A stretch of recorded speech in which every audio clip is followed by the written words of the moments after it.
ചേർത്തലയിൽ ആവേശമായി പാലട പായസ ചലഞ്ച്. ഓണാഘോഷത്തിന്റെ ഭാഗമായി ചേർത്തല മേഖലാ വനിതാ സംഘത്തിന്റെ ആഭിമുഖ്യത്തിലാണ് പാലട പായസ ചലഞ്ച് സംഘടിപ്പിച്ചത്. ഓണത്തിന്റെ സന്തോഷവും ഐക്യവും പങ്കുവയ്ക്കുന്നതിനൊപ്പം സംഘടനാ പ്രവർത്തനങ്ങളിൽ കൂട്ടായ്മയും സഹകരണവും ശക്തിപ്പെടുത്തുക എന്ന ലക്ഷ്യത്തോടെയാണ് ചേർത്തല മേഖലാ വനിതാ സംഘത്തിന്റെ ആഭിമുഖ്യത്തിൽ പാലട പായസ ചലഞ്ച് സംഘടിപ്പിച്ചത്.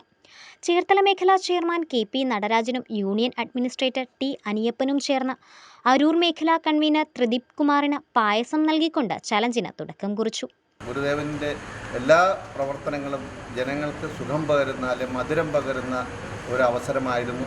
ആ അവസരത്തെ നാന്ദി കുറിക്കുന്ന തരത്തിൽ തന്നെ എല്ലാവർക്കും മധുരം പകർന്നുകൊണ്ട് ശ്രീനാരായണ ഗുരുദേവൻ്റെ 172ാമത് ജയന്തി ആഘോഷം വിപുലമാക്കുവാനും അതിലൂടെ സ്വയം പര്യാപ്തതയിലേക്ക് വനിതാ സംഘം എത്തുവാനും കാണിച്ച ഈ വനിതകളെ കൂട്ടായ്മയിൽ പ്രത്യേകം അഭിനന്ദിച്ചുകൊണ്ട് നിങ്ങളുടെ ഏവരുടെയും അനുവാദത്തോടു കൂടി ഈ കർമ്മം ഔപചാരികമായി ഉദ്ഘാടനം ചെയ്യുകയാണ്. ഗുരുധർമ്മം വിജയിക്കും. പാലട പായസ ചലഞ്ചിന്റെ ഉദ്ദേശവും ലക്ഷ്യങ്ങളും വനിതാ സംഘം പ്രസിഡന്റ് ബിൻസി സനിൽ വിശദീകരിച്ചു.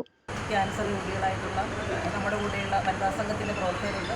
അവർക്ക് നമ്മളാലാവുന്ന രീതിയിൽ ചെറിയൊരു സഹായം ചെയ്തു കൊടുക്കണമെന്നുള്ള ലക്ഷ്യത്തോടുകൂടി തന്നെയാണ് നമ്മൾ ഇന്നത്തെ ഈ ഒരു പ്രവർത്തനം നടത്തുന്നത്. വിജയമാക്കി എല്ലാവരും തന്നു. നമ്മുടെ ശാഖ മേഖല യൂണിയൻ തലത്തിലുള്ള എല്ലാവരും സപ്പോർട്ടോട് കൊണ്ട് തന്നെ നല്ല വിജയത്തിലെത്തുവാൻ സാധിച്ചു. ഗുരുനാമത്തിൽ നന്ദി. ചേർത്തല മേഖലാ convener P. D. Gagarin, vice chairman Anjali Raveendran, മേഖലാ കമ്മിറ്റി അംഗം അനിൽ ഇന്ദീവരം, വനിതാ സംഘം coordinator R. Rajendran, cyber Sena chairman Vinod Koyickal, cyber Sena കേന്ദ്ര സമിതി vice chairman Ratheesh Koloth, youth movement chairman Rupesh K R. തുടങ്ങിയവർ പങ്കെടുത്തു.